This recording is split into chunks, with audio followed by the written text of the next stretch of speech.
To be here with you again.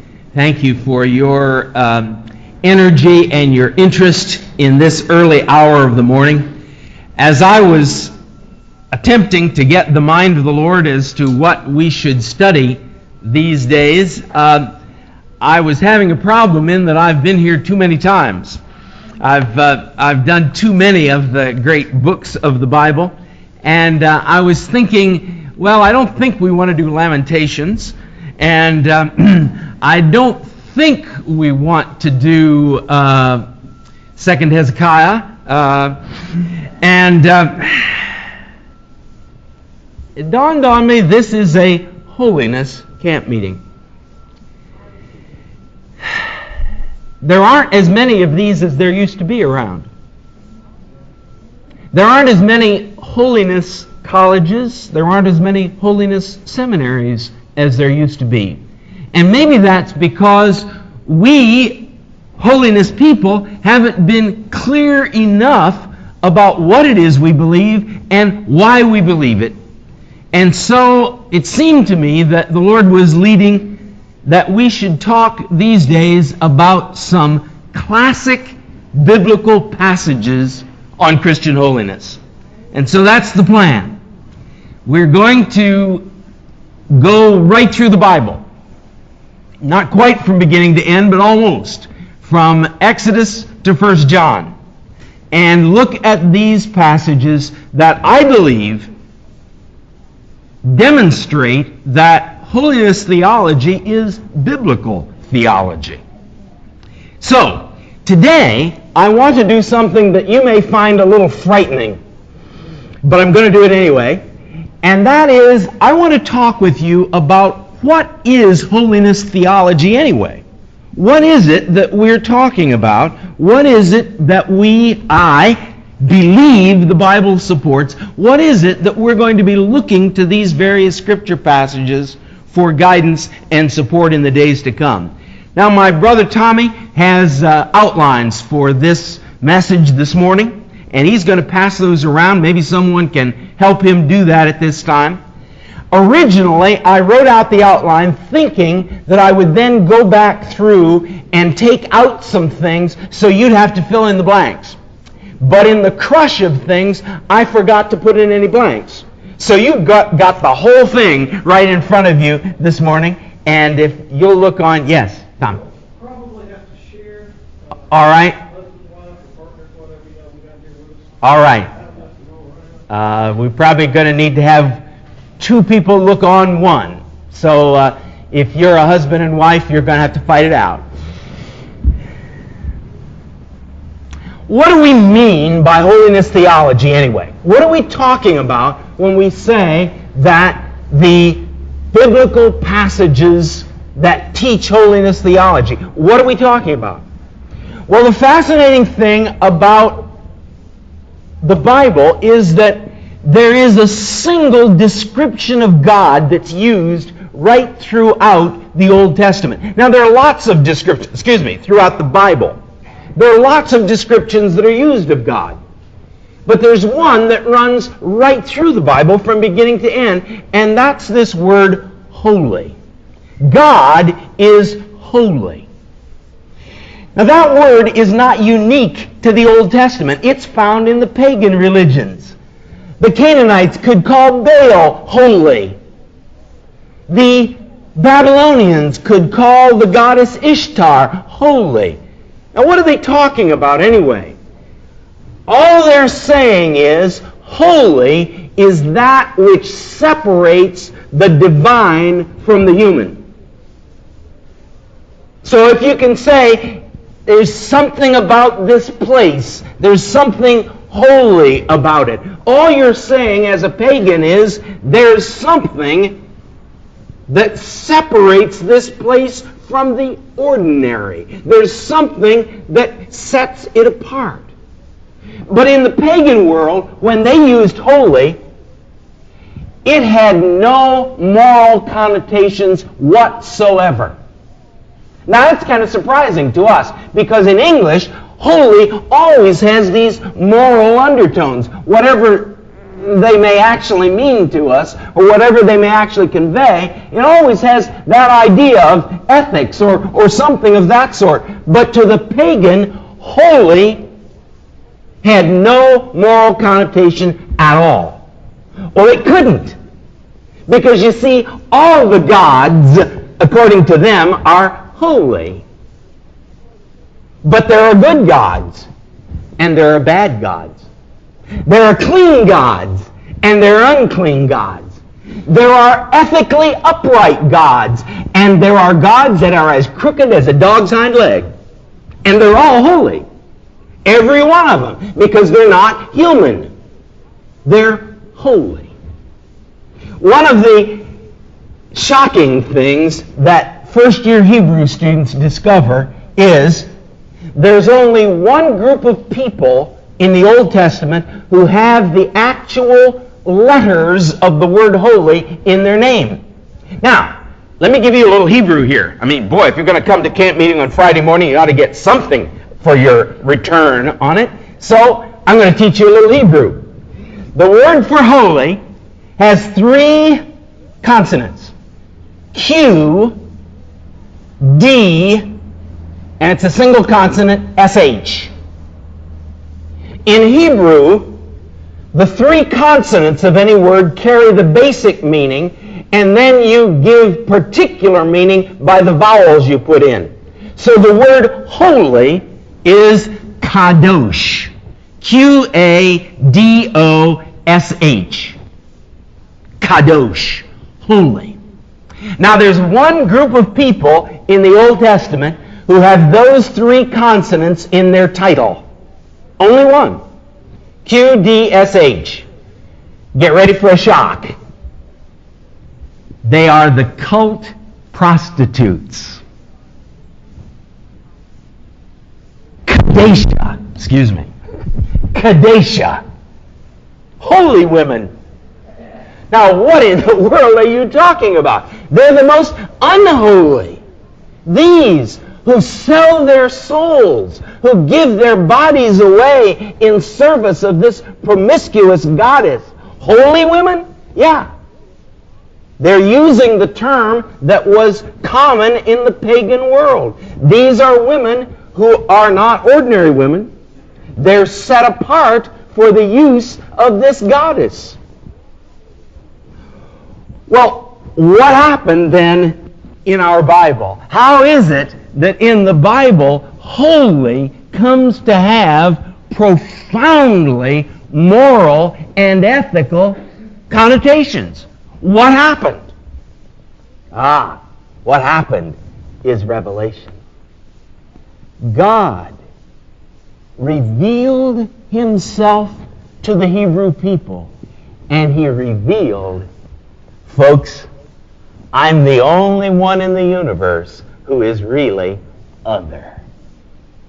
Those things the pagans worship, they're not other. Who's Baal? Baal's the thunderstorm. Is Baal other? No. The thunderstorm is just part of the natural system. Who's Ishtar or Anat? Oh, she is passion. Passion. And is that other? No. That's just part of the world, as it is. Isaiah, in biting sarcasm, says, wait a minute.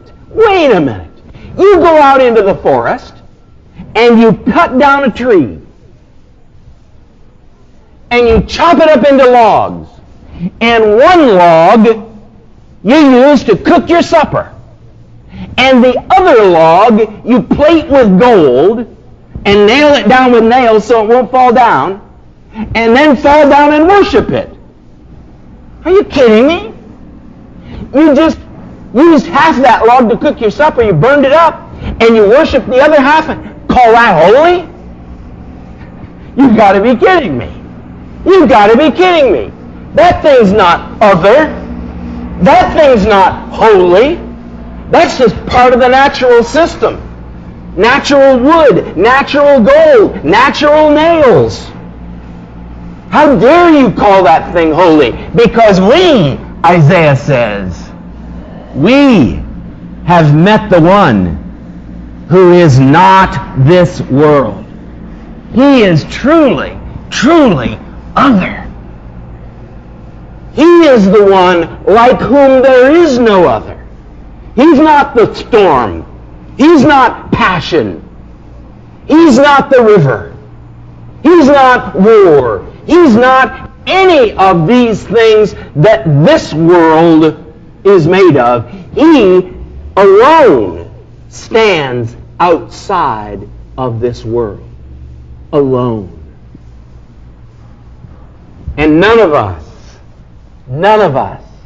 has ever truly lived until we have come face to face with the other.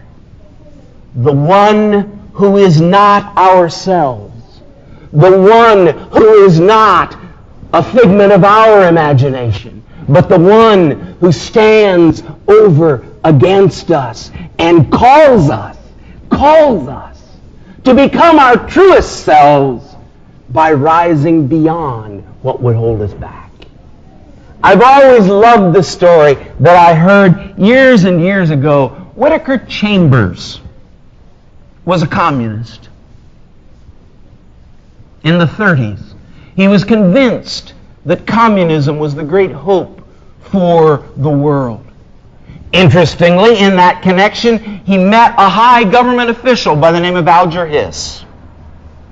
Alger Hiss ultimately rose to the very highest levels of government. But Chambers somehow saw that communism wasn't the hope of the world. Do you know how it started? He said one morning, I was sitting at the breakfast table looking adoringly at my baby girl. Just let love into your heart, real, selfless love. And you've opened a door. Because that's what happened to Whittaker Chambers that morning. He said, I was looking at that little ear like a rose. And all of a sudden, I was looking at someone else. The other. God. God broke through into Whittaker Chambers' mind and changed his life. That's what happens in this amazing book. This book, which is unlike any other book in the universe, it is this book that God has chosen to be the vehicle. Because you see, if Chambers had simply had a mystical experience looking at a baby's ear, that's not enough.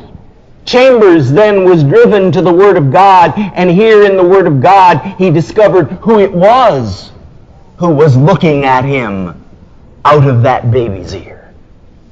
And so the Hebrews came to that conviction, there is only one being who is worthy of the title holy. And if that's true, then there is only one character that can be described as holy. If there's only one being in the universe who is holy, then there's only one character that's holy, right? Oh, but suppose this one being who is really other, suppose he is inconsistent.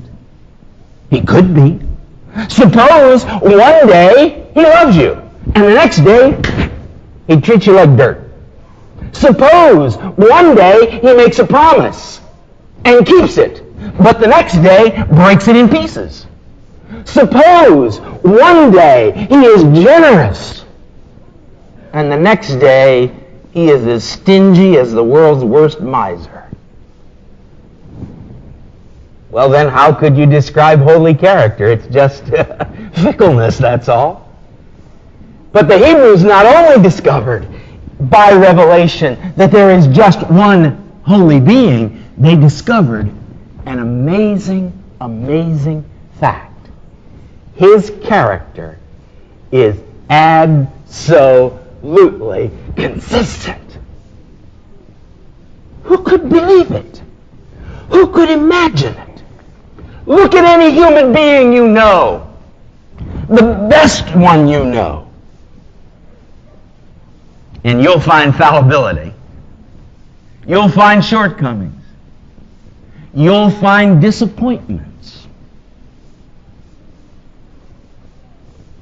So you cannot say that the Hebrews simply thought, yes, there ought to be somebody somewhere who has a really consistent character. We'll just imagine that. No. If you're going to imagine a God on the basis of what you know, then you're going to create gods like all the rest of the gods in the world. Fickle as anything you can imagine, only worse. No. If the God who is described in these pages is a God who is unbelievably consistent, that's a witness that that book is inspired. Nobody imagined that. We couldn't imagine it. So what about this character? You got it there before you. He is absolutely right. Now, we often use the word righteousness there, but that's too narrow a concept in English. He is right. He does the right thing no matter what. He does the right thing if it's to his own disadvantage. The cross is the final evidence of that. There's a God who is right. He'll do the right thing no matter what it costs. But again, this isn't just this narrow idea of, well, I'm a righteous person and I don't care. That's not what we're talking about. I don't know any better expression of this than in the book of Isaiah. You know I'll always get back to Isaiah one way or another, sooner or later.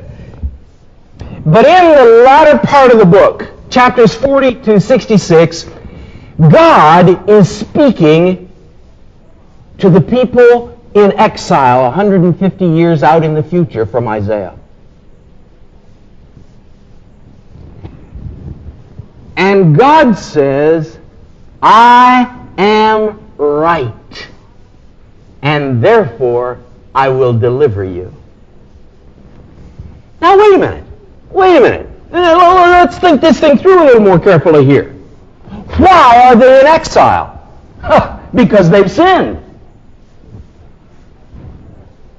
They've sinned. They are being punished. It is absolutely right that they should be punished. God said back in Deuteronomy, if you break my covenant, if you do what is wrong, if you thumb your nose at me and my ways, this land is going to spit you out. It is absolutely right that they are in exile, and they know it. Read Daniel's prayer. Oh God, you're right to have done this to us. Our faces are covered with shame. But God says, because I'm right, I will deliver you.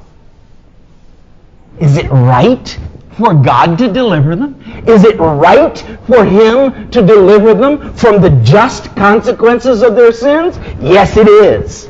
Because God is a God who can never give up upon His beloved if they'll give Him half a chance. He's right. And so it would be wrong for the covenant-keeping God to leave them in exile. He'll do the right thing no matter what. Why? Because He is absolutely faithful. He is absolutely dependable. Why don't the pagans, why doesn't pagan philosophy have any concept of absolute truth? And why is it that we in America are losing that concept as fast as an eye blink. Only one reason. The pagans, ancient and modern, have no concept that beyond everything is a being who is absolutely true. If you don't believe in a God who is true, then you can't believe in truth in the world. But the Hebrews met a God who is true. Not just says the truth, but does the truth. And so, do you remember Jesus' words? I am the truth. Now you see, that's what modern liberal theology doesn't like. It's very happy if Jesus says, I tell you the truth. I teach you the truth. I say the truth. But it's very unhappy when Jesus says, I am the truth. Why? Well, because you see, if he says the truth, that's something that I can learn, I can study, I can do, I can accomplish, I can achieve, and we like that.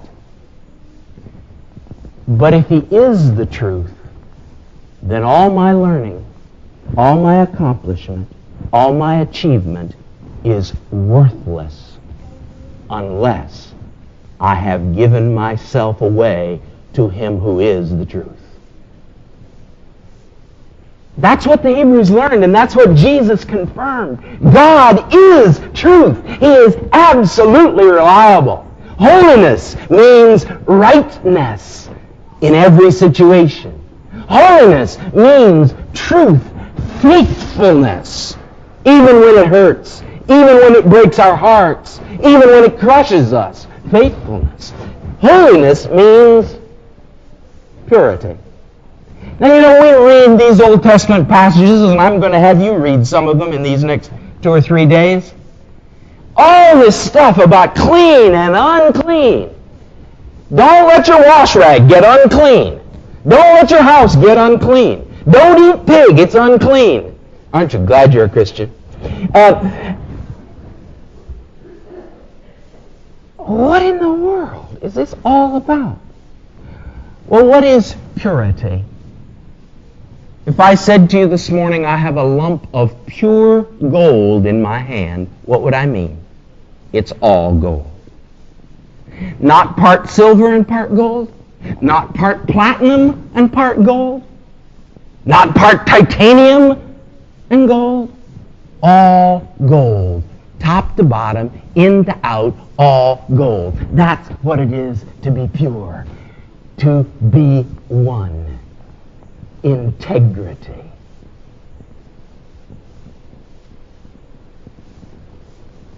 When the Hebrew says, when his or her feet hit the floor in the morning, hear, O Israel, the Lord our God is one.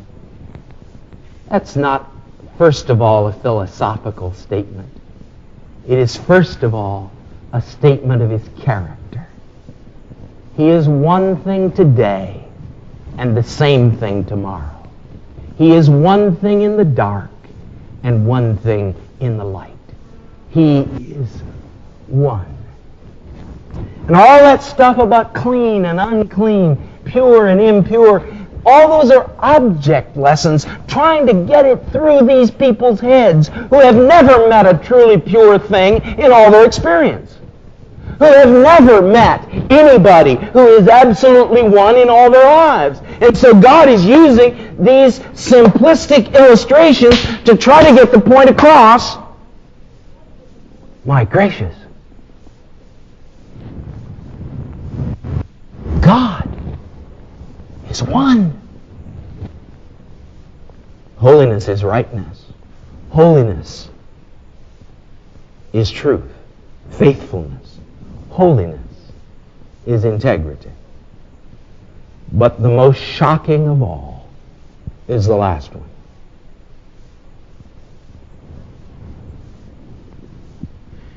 There's a word in the Hebrew Bible. I've said this every year I've been here, I'm sure. A friend of mine got the idea before I did, but he teaches Old Testament. His vanity plate on his car is this word. It's the word chesed. Chesed. H-E-S-E-D. Chesed. But the H is pronounced with a kind of a throat clearing. Chesed. So far, we have not discovered it in any other Semitic language. Maybe we will tomorrow. But so far, it is unique to Hebrew. And it occurs nearly 600 times. Do you know what it means? There's no one English word that can translate it. We translate it love, we translate it mercy, we translate it grace, we translate it kindness, we translate it steadfast love, unfailing love, loving kindness, and it goes on. Because the concept is so big, there is no single English word that gets it all. You have to have a sentence to translate it. It is the passionate, undying loyalty of a superior to an inferior, especially when it's not deserved. The passionate, undying loyalty of a superior to an inferior, especially when it's not deserved. And that is the word that right through the Bible expresses the character of God. What kind of a God is it? What kind of a God is it who keeps faith with me when I've spit in his face? What kind of a God is it who says, no, Peter, not 7 times, 70 times 7.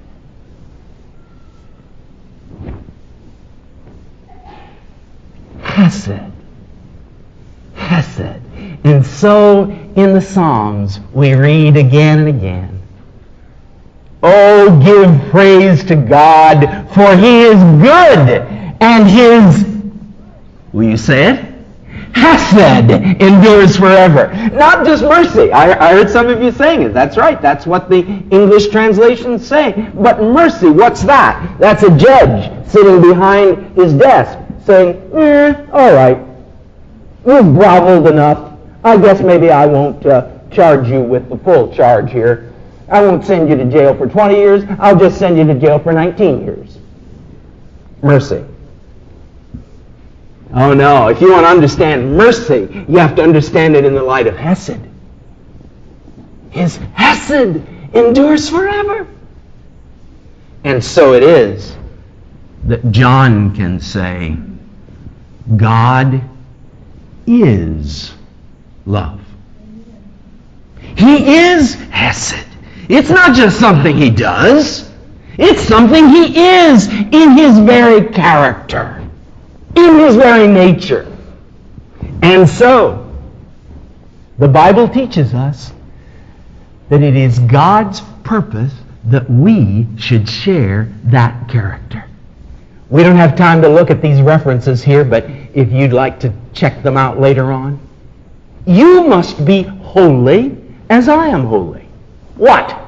We must become other than human? No. We must become transcendent? No. Well, then what do you mean? You must be holy as I am holy. You must share my character. Oh, God. Do you mean that? Can I be right? Can I be true? Can I be pure? Can I be love? Well, that's what he says. And so I'm going to argue with you this week. I hope I won't be arguing at you. I hope I'll be arguing with you. But this is God's intention for humans. God intends that we should share His character. That's why He made us. To share that intimate love. To share that kind of selfless faithfulness. You must be holy, for I'm holy. It's there in Leviticus. It's there in 1 Peter. But it's not just the words. The whole structure of biblical truth teaches us this is God's purpose for us. This is God's plan for us. But the problem is we don't do it.